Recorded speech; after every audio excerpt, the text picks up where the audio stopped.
It's the ABCs of environmental law, and today B is for brownfields. As opposed to a cornfield or a green field, a brownfield is a property that we either know is contaminated or there's good reason to suspect that it is. And we treat them differently from other properties because they come loaded with challenges. Think about your old gas stations, painting shops, plating shops, dry cleaners, warehouses, or former manufacturing or industrial sites, or the empty lots you see in those areas. There's a good chance that the reason why it's still empty is because it's a brownfield.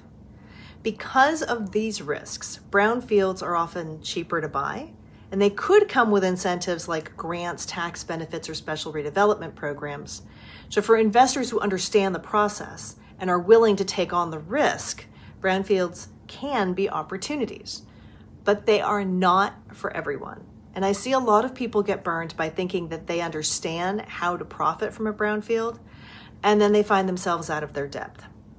Usually what happens is that they've underestimated what's really going on at the site. Investigation and cleanup can be expensive, and the rules can be complicated, and there may even be restrictions on how you can use that land depending on its history. And people also don't appreciate the fact that government oversight doesn't end when the construction does. It can continue on for years. So if you're not familiar with how environmental cleanup works, it's easy to underestimate the time, cost, and long-term obligations involved.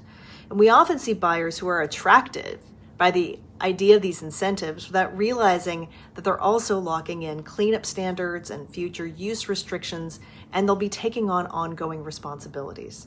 So choosing not to take that risk is a perfectly reasonable decision. Brownfields work best for investors who understand the regulatory process or who are bringing in the right team early enough to guide them through it, because they can be great opportunities, but they should be intentional ones.